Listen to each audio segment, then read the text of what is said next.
lam mim sambil dijahit. Dzalikal kitabu la raiba fihi hudal lil muttaqin. Dijahit lagi dijahit.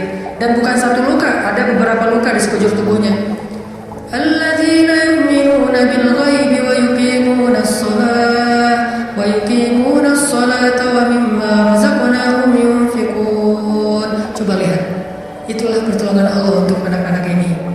Allah tidak mengangkat luka mereka, Allah tidak mengangkat kezaliman dalam kehidupan mereka, tetapi Allah menguatkan hati mereka, dan itulah penjagaan Allah kepada mereka. Sedangkan orang yang tidak dikuatkan hatinya, baru juga diputusin sudah bunuh diri, gagal pula. Kalau bunuh diri berhasil masih mending, bunuh diri gagal lah gitu. Loncat dari jembatan kesangkut misalnya, nggak enak banget kan ya? Ada dulu yang pengen bunuh diri karena ditolak sama ceweknya. Kebetulan di depan rumah ceweknya itu ada lagi truk lagi berhenti, terus dia balapan, sengaja nabrakin dirinya ke truk yang lagi berhenti tepat di depan rumah ceweknya. Kenapa? Pengen nunjukin ke ceweknya, aku nggak bisa hidup tanpa kamu. Coba. Kenapa bisa kejadian kayak gini? Karena hatinya tidak dikuatkan. Kenapa ada orang yang berkali-kali diputusin, tetap aja datang lagi. Kuat banget tuh hatinya. Berkali-kali diputusin, datang lagi. Bukan datang ke yang lain, datang ke yang sama. Sampai orang yang putusinnya, yang putus asa memutuskan, akhirnya menerima. Nah, di sini berarti bukan soal layak dan tidak, soal siapa yang paling sabar ya. Kan kata Umar bin Khattab, rahasia kemenangan dalam satu pertarungan. Ini yang ngomong jawarannya ya, Umar, bukan saya. Kalau saya mungkin bukan petarung. Kalau Umar kan petarung. Dia ngomong apa? Rahasia kemenangan dalam satu pertarungan bukan teknik, bukan kekuatan fisik, tapi ketahanan, kesabaran. Siapa yang paling sabar, dia yang akan menang. Siapa yang paling sabar sampai ronde 10, maka dialah yang menang. Begitu juga dalam kehidupan, siapa yang paling kuat, dialah yang akan sukses, yang paling sabar. Ternyata kadang Allah menolong kita bukan dengan cara buat hidup kita gak ada masalah. Justru kadang masalah itu kuliah buat kita, masalah itu nyantri buat kita, masalah itu kursus buat kita, biar kita mengerti kebaikan, mengerti artinya menjadi orang yang tangguh. Tapi Allah kuatkan hati kita sehingga kita berbaik sangka. Ihfazillah yahfazka. Jaga Allah, Allah jaga kamu. Berbaik sangka kepada Allah. Misalnya lagi ada musibah, oh kayaknya Allah mau ganti yang lebih baik nih, kayak gitu. Ada musibah langsung berbaik sangka, Allah mau ganti yang lebih baik. Istri saya tuh salah satunya yang beliau aktivis mengurus pasien-pasien kanker yang kurang mampu di Bandung. Jadi kita punya namanya Rumah Teduh, menampung ada sekitar 6 rumah, menampung lebih dari 70 pasien, termasuk ada yang dari Garut, dari Tasik, dari pelosok-pelosok, bahkan ada yang dari Garut bagian selatan yang kemarin sempat kita anterin, udah meninggal pakai ambulan. Dari Bandung ke rumahnya itu 12 jam. Karena pertama udah sampai di jalan raya harus digotong, nggak bisa naik mobil ke atas, ke bukit gitu. Gotongnya aja sejam. Kalau pakai motor nggak mungkin kan, bawa tandu kan, pakai motor nggak mungkin ya. Tapi kalau teman-teman anak-anak motor kayaknya bisa nih nge-trek ya, bawa. Kalau kita nggak bisa, akhirnya ditandu sejam naik ke atas tuh. Nah, kemarin ada kejadian di salah satu rumah teduh untuk nampung pasien-pasien yang kurang mampu bersama keluarga mereka. Ada satu pasien nyamar. Dia pura-pura sakit, terus tinggal di situ sehari. Tiba-tiba malam hari dia hilang. Semua HP keluarga pasien diambil, dibawa lari. Mencuri HP pasien kanker kurang mampu. Coba kurang apa dosanya tuh? Mencuri HP, nyopet HP orang di mall masih mending, dosa lah. Tapi nggak dosa segede itu ya, nggak berlipat-lipat. Ini dosanya apa? Mencopet, mengambil HP pasien, keluarga pasien kanker kurang mampu. Yang di HP itu satu-satunya alat untuk komunikasi, ngurus pengobatannya. Kita nelpon mereka juga di situ, nelpon dokter lewat HP itu, diambil sama dia. Hilang sekitar 5 HP, 5 pasien. Langsung Langsung kita coba snapgram di sosial media. Dalam hitungan jam Allah ganti HP yang lebih bagus, jumlahnya 2 kali lipat. Itu juga kita stop. Kalau enggak mungkin 10 kali lipat jumlahnya. Bisa jualan HP itu. Kita taruh instastory, kita butuh HP nih. Ada 5 pasien kita yang kehilangan HP dalam satu musibah. Mudah-mudahan Allah ganti yang lebih baik. Ternyata langsung pada ngejapri, saya ganti. Bukan HP bekas, HP baru yang harganya mungkin lebih mahal berkali-kali lipat dari yang hilang. Dan jumlahnya berkali lipat dari yang hilang. Hilang 5, yang udah terkumpul dalam hitungan 1 jam 10. Itu langsung kita stop. Kalau nggak bisa 100 tuh. Lumayan kan, bisa buka lapak lagi tuh. Nah ternyata benar kalau kita berprasangka baik ke Allah, akhirnya mereka pas dikasih HP yang baru bingung, Pak ini gimana cara makainya nih? Karena HP yang mereka selama ini kan yang HP hitam putih yang agak gede yang bisa ngelemparin maling ya.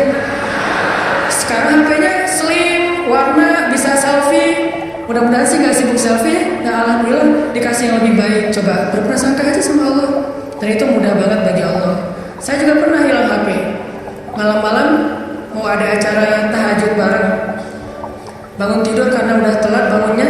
Acara tahajud jam 2, saya bangun di rumah jam 2. Kan telat banget tuh, berangkat ke tempat masjidnya setengah jam paling cepat. Akhirnya karena panik, saya ambil HP, jatuh. Pas jatuhnya itu bagian layarnya langsung pecah, gak bisa lagi dipakai digit.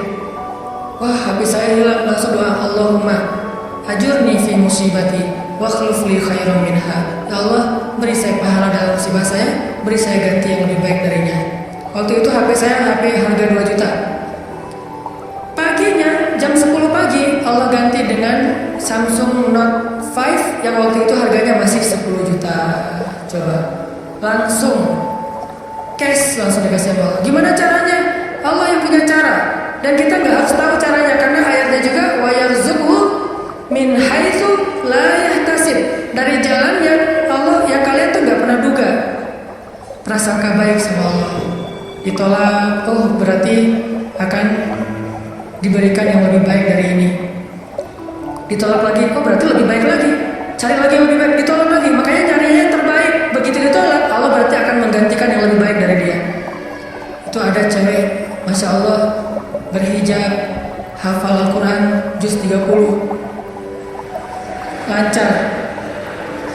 Ini kayaknya tipe saya banget nih. Jadi saya gak perlu repot-repot ngajarin Al-Quran ke anak saya. Udah ada mamanya. Ini kayaknya cewek yang setia, keibuan. Kayaknya dia gak senang keluar, lebih senang di rumah. Pas banget dengan tipe kita misalnya.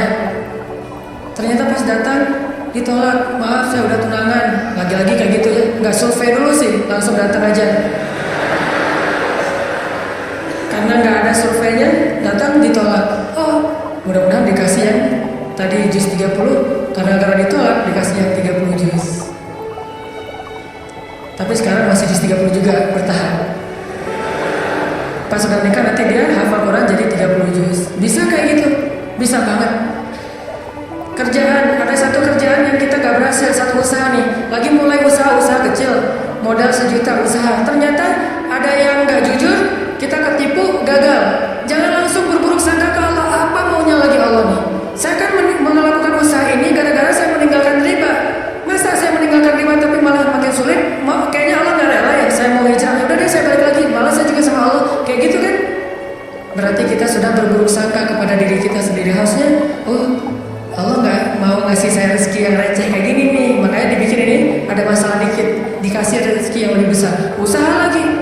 Dari mana? Kan udah habis modalnya. Bukankah Allah maha kaya? Bukankah Allah alam yajidka yatiman fa'awa wa wajadaka dhallan fahada wa wajadaka ailan fa'aghna?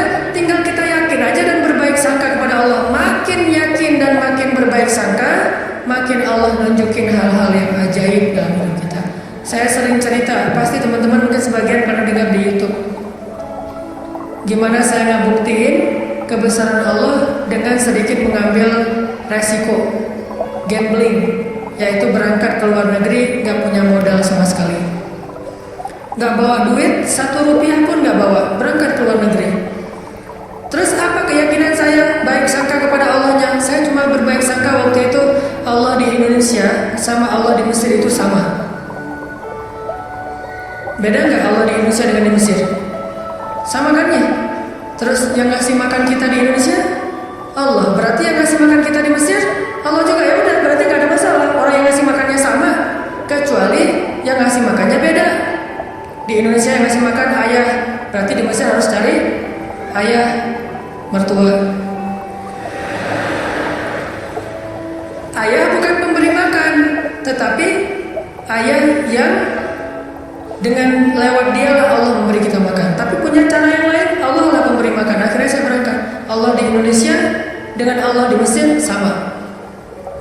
Apakah Allah akan mengecewakan hambanya yang berbaik sangka? Enggak. Ternyata terbukti banget teman-teman. Saya malah merasa sangat diperlakukan dengan istimewa oleh Allah sepanjang perjalanan sampai pulang lagi ke Indonesia. Gak kelaparan sama sekali. Ikhtiar. Cuman kadang kita ikhtiar habis-habisan. Kalau Allah mengatakan tidak, ya tetap aja gak bisa. Ada juga orang yang ikhtiarnya biasa-biasa aja, Allah bilang iya, dapatnya lebih dari apa yang dia ikhtiarkan. Saya jual bakso, jual doang, yang masak teman, karena saya nggak bisa masak. Saya bilang ke teman, lo masakin bakso, nanti biar gue yang jual. Nanti bagi dua, lo 30%, saya 70%. Oh ya boleh dia masak, terus saya jualan bakso ke warga Indonesia yang ada di Mesir, plus warga Malaysia, karena Malaysia lebih banyak daripada Indonesia. Indonesia sekitar 3.000, Malaysia sekitar 6.000, Malaysia sekitar 12.000, 2 kali lipat jumlah mahasiswa Malaysia. Jualan. Lagian kalau orang Malaysia mungkin karena nggak terbiasa makan bakso, nggak bisa ngebedain bakso enak dan nggak enak ya, jadi lebih aman nih. Jangan jual bakso ke orang Bandung, ketahuan banget nggak enaknya. Karena orang Jawa Barat kan banyak jual bakso tuh. Wah ini nggak kayak bakso di tempat saya, jual bakso ke mereka. Dan saya kasih jumlah pentol baksonya tergantung mood. Kalau orangnya kayaknya nyaman nih, enakan nih, kasih banyak. Kalau orangnya nyebelin, kasih aja 2, cukup lah. Datang wajahnya cemberut gitu, mau apa?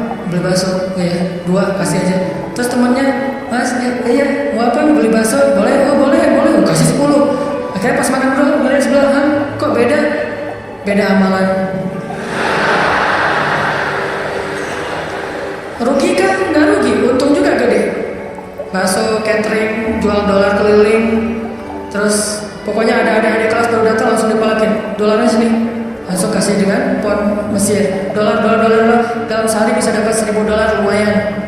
Sampai akhirnya setelah saya berangkat ke Mesir, justru nafkah keluarga saya lebih lancar daripada saya di Indonesia.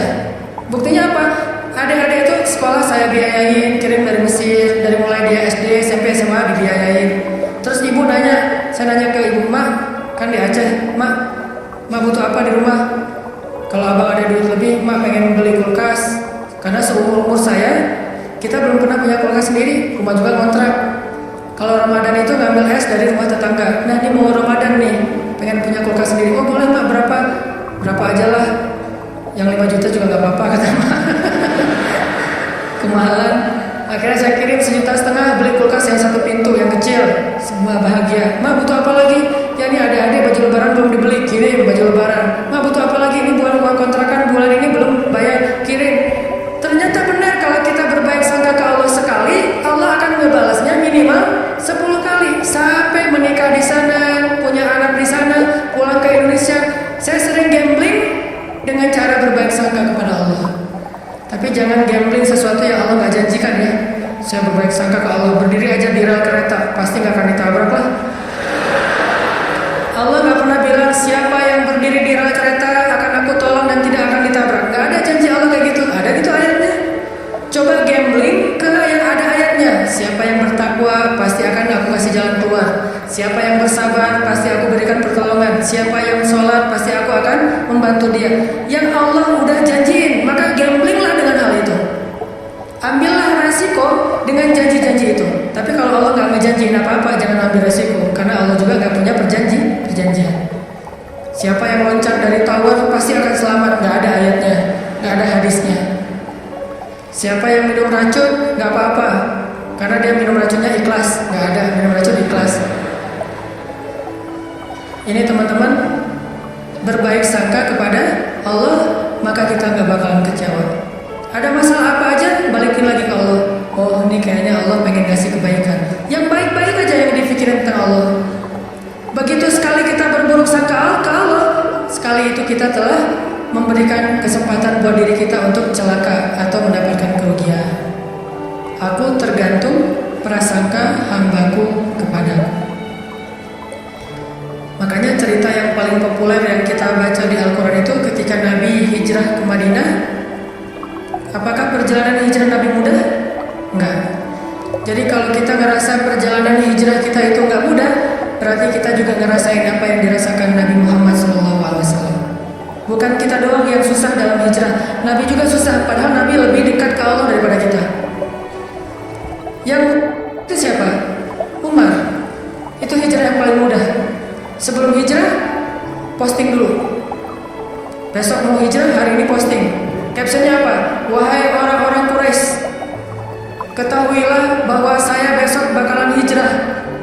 Siapa yang pengen istrinya jadi janda, anaknya jadi yatim, tunggu saya di balik bukit itu. Langsung share location, bukit yang mana. Umar tuh yang posting dulu. Gak ada yang berani nge-like coba. Sepi aja tuh postingan Umar yang paling sepi itu. Gak ada yang berani nge-like, gak ada yang berani komen. Diem aja, anteng.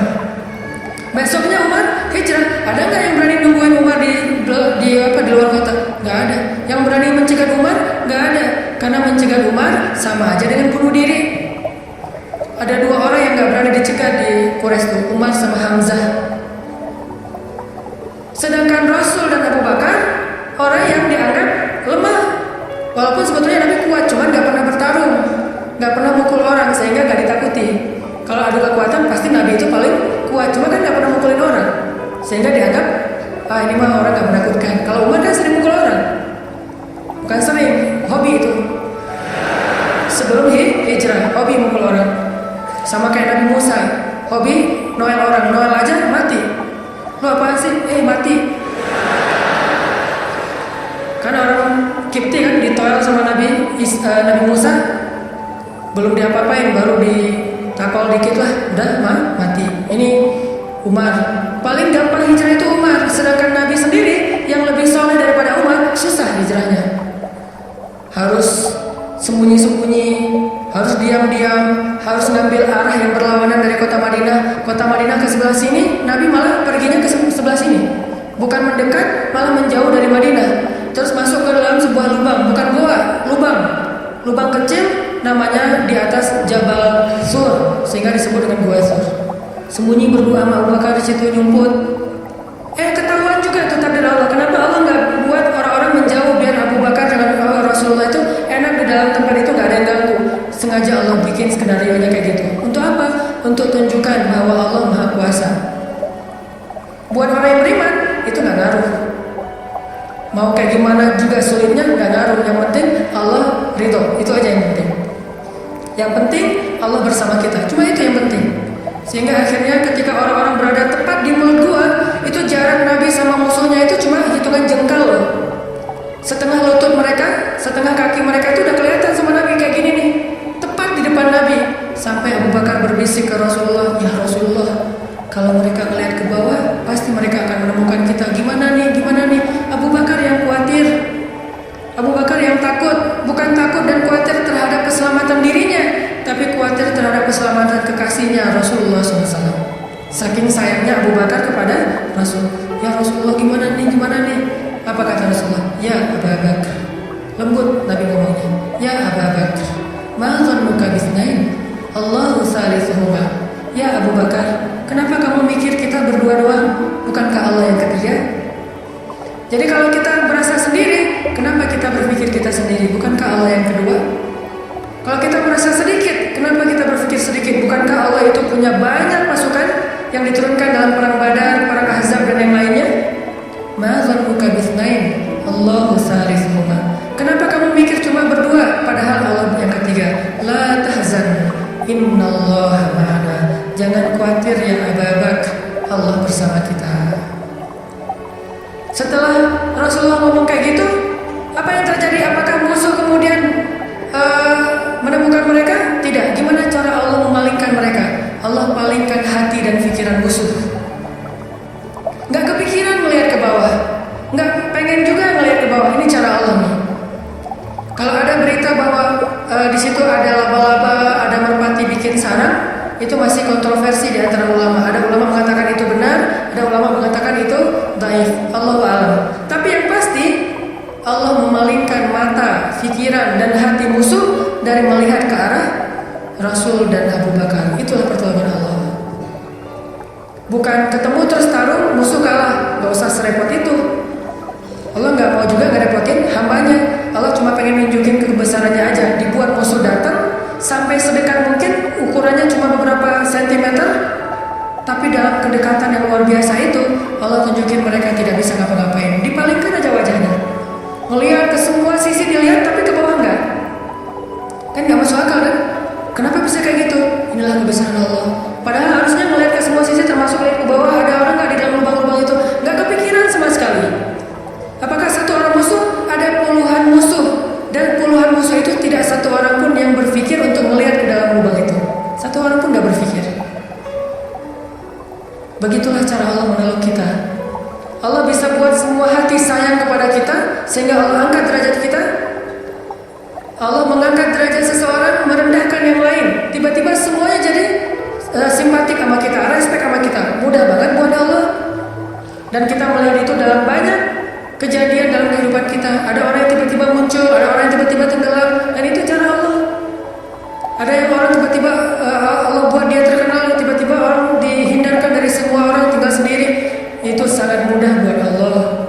Makanya berbaik sangkalah kepada Allah dalam semua urusan, sehingga ketika kita berbaik sangka kepada Allah, Allah akan memperlakukan kita seperti apa yang kita persangkakan. Jaga Allah, Allah jaga kita.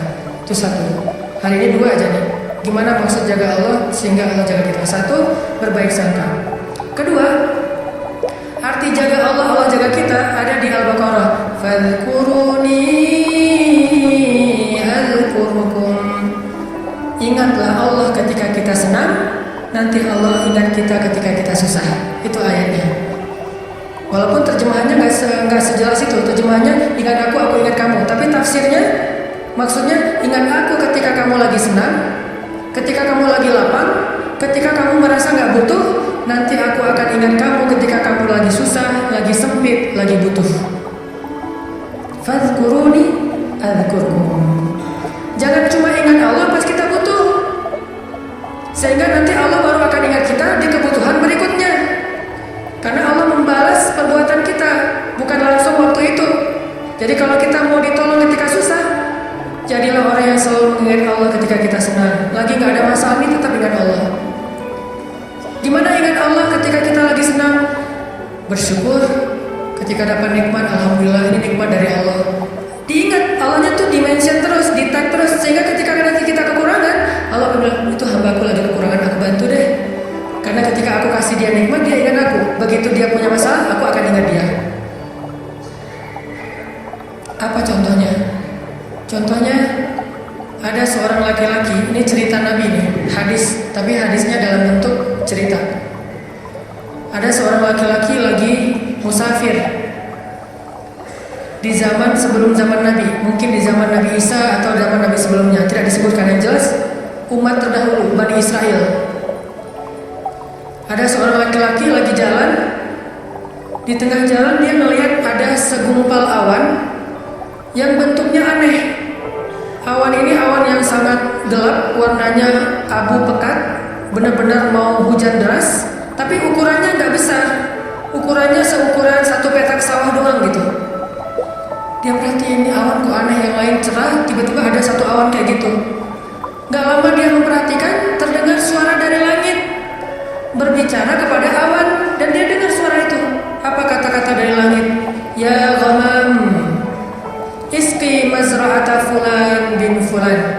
Wahai awan, turunkanlah hujanmu ke sawah fulan bin fulan. Fulan bin fulan ini disebutkan namanya. Wahai awan, turunkanlah airmu ke sawahnya fulan bin fulan. Setelah suara ini berbunyi, awan itu pun berarak, dibawa oleh angin. Berarak, laki-laki ini memperhatikan dan ngikutin. Kan tadi dia penasaran kan, dia kepoin mau kemana nih awan, ikutin tuh awan. Terus setelah sekian lama dia ikutin, awan itu pun berhenti di atas sebuah petak sawah di antara banyak petak sawah. Jadi ada persawahan, awan itu berhenti di salah satu petak sawah. Tiba-tiba turun hujan lokal. Cuman di petak sawah itu aja, yang lain tetap kering, yang itu basah. Ini di tengah musim kemarau, ada awan yang turun hujannya cuma di satu petak sawah. Diperhatiin, aneh juga nih hujan lokalnya. Sampai akhirnya awannya hilang, hujannya reda. Setelah itu muncul seorang laki-laki dari petani yang datang ke sawah itu berteriak, Allahu Akbar, Allahu Akbar, Alhamdulillah, Alhamdulillah. Kemudian laki-laki musafir ini pun mendekat. Dia tanya, Pak, ini sawah punya siapa? Kata laki-laki itu, punya saya, Alhamdulillah Allah kasih air. Terus laki-laki ini bertanya, Bapak namanya siapa? Dia sebutkan namanya seperti nama yang didengar tadi di langit. Berilah air ke dalam sawah Fulan bin Fulan. Nama saya Fulan bin Fulan. Masya Allah, ternyata orang inilah yang dimention dari langit tadi itu kepada Allah. Terus musafir ini bertanya, Pak, dia cerita kejadiannya. Tadi saya melihat awan, mendengar suara dari langit, lalu awan itu menurunkan hujan hanya di petak sawah Bapak. Apa yang Bapak lakukan sehingga Allah mengistimewakan Bapak? Kenapa Allah memberikan air hanya ke sawah Bapak sementara yang lain tetap gersang? Apa yang Bapak lakukan? Kata laki-laki ini, kalau saya habis panen, dapat nikmat nih, panen raya. Kalau saya lagi panen, saya selalu membagi harta saya menjadi 3 bagian. 1 bagian saya berikan kepada fakir miskin sebagai bentuk syukur, ingat Allah berarti. 1 bagian lagi saya berikan kepada keluarga saya sebagai kewajiban, nafkah. Dan 1 bagian lagi saya jadikan sebagai modal untuk membeli benih-benih berikutnya. Diputar lagi tuh uang. Ternyata Allah itu dengan apa yang dia lakukan. Dialah orang yang ketika senang ingat Allah, nggak lupa sama Allah. Sehingga ketika dia susah, musim kemarau, musim kering, nggak ada hujan, Allah ingat dia.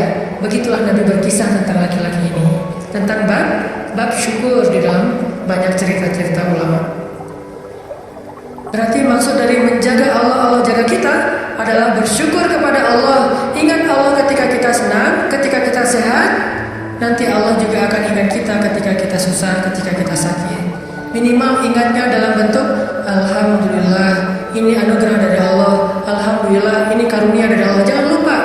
Sehingga kalau kita dapat nikmat, jangan bangga diri dulu, jangan besar kepala dulu, tapi mention Allah dulu. Alhamdulillah, ini nikmat dari Allah. Sehingga nanti kalau kita butuh Allah, Allah akan ingat kita. Dan itu berlaku dalam semua masalah kehidupan kita. Satu cerita lagi, gimana Allah ingat hambanya yang ketika normal ingat Allah. Cerita yang populer tentang 3 orang yang terkurung di dalam gua. Gimana mereka bisa selamat? Lagi jalan touring, tiba-tiba badai masuk ke dalam gua berlindung. Karena badai akhirnya terkurunglah di dalam gua. Lagi touring tuh. Bahkan mungkin motornya ketinggalan di luar. Karena tadi pas buru-buru ya masuk ke dalam gua, motornya ditaruh di luar, terus mereka longsor. Gimana 3 orang ini bisa selamat dari kurungan gua? Dengan berdoa, ya Allah, dulu saya kayak gini. 1, berbakti kepada ibu. 2, tidak menzalimi pekerja. Yang 3, meninggalkan zina gara-gara takut kepada Allah. Artinya dulu pernah berbuat baik ketika dalam keadaan normal, beramal soleh. Nanti ketika mereka susah, amal soleh mereka dulu itulah yang akan menjadi wasilah Allah menolong mereka. Jadi jangan beramal soleh, rajin sholat, rajin ke masjid, rajin tilawah pas lagi ada masalah doang. Justru pas lagi normal kayak gini nih, kelihatan ikhlasnya. Kalau lagi ada masalah kan ada maunya tuh, bukan ikhlasnya. Walaupun Allah menghargai, tetap itu kebaikan, nggak akan disia-siakan. Cuman mau lebih keren, jangan pas lagi ada masalah doang. Pas lagi normal, kayak lagi nggak merasa butuh sama Allah, tetap rajin ke masjid, tetap sholat tepat waktu, tetap mengingat Allah, tetap membaca Al-Quran, tetap membantu orang lain, tetap berbakti pada orang tua. Sehingga kalau kita ingat Allah ketika kita lagi normal, lagi susah, lagi suka, lagi lapang, nanti Allah Subhanahu wa Ta'ala akan mengingat kita ketika kita lagi susah dan lagi sempit. Itulah yang terjadi dalam banyak kisah-kisah yang diceritakan oleh Nabi. Mudah-mudahan ini bisa jadi booster buat kita teman-teman. Kesimpulannya, 1, Satu-satunya berbuat baik atau habis-habisan yang gak bakalan dikecewain itu adalah habis-habisan kepada Allah. PDKT yang gak bakalan kecewa itu PDKT-nya kepada Allah. Telepon yang gak bakalan di-reject itu telepon Allah. Japri yang gak bakalan diantepin, japri ke Allah satu-satunya. Kalau yang lain bisa aja kita dicuekin. Kenapa? Mungkin dia sibuk, mungkin dia lupa, mungkin. Tapi kalau Allah enggak. Kedua, maka dari itu coba kita jaga hubungan kita dengan Allah. Siapa yang menjaga Allah, Allah jaga dia. Satu, arti menjaga Allah adalah berbaik sangka kepada Allah. Allah juga akan berbaik sangka kepada dia. Dua, ingat Allah ketika kita senang, nanti Allah akan ingat kita ketika kita susah. Ketiga, sebagai penutup, arti berbaik sangka kepada Allah, Allah berbaik sangka kepada kita, jaga Allah, Allah jaga kita. Sedikit lagi ini penting, ridholah dengan nikmat yang sedikit, maka Allah akan ridho dengan amal yang sedikit. Namanya amal kita banyak. Man radiya bil qalil, kata Nabi, radiyallahu bi qalilin min amalih. Siapa yang ridho dengan nikmat Allah yang sedikit, menurut dia sedikit, maka nanti Allah juga akan ridho dengan amal yang sedikit. Salat kita yang pas-pasan, ibadah kita yang pas-pasan, tilawah kita yang pas-pasan, Allah ridho. Kenapa Allah ridho? Padahal cuma pas-pasan. Karena kita juga ridho dengan nikmat Allah di dalam kehidupan kita yang kadang menurut kita sedikit, padahal sesungguhnya banyak. Mudah-mudahan ini jadi penyemangat buat kita untuk terus mendekat kepada Allah Subhanahu wa taala.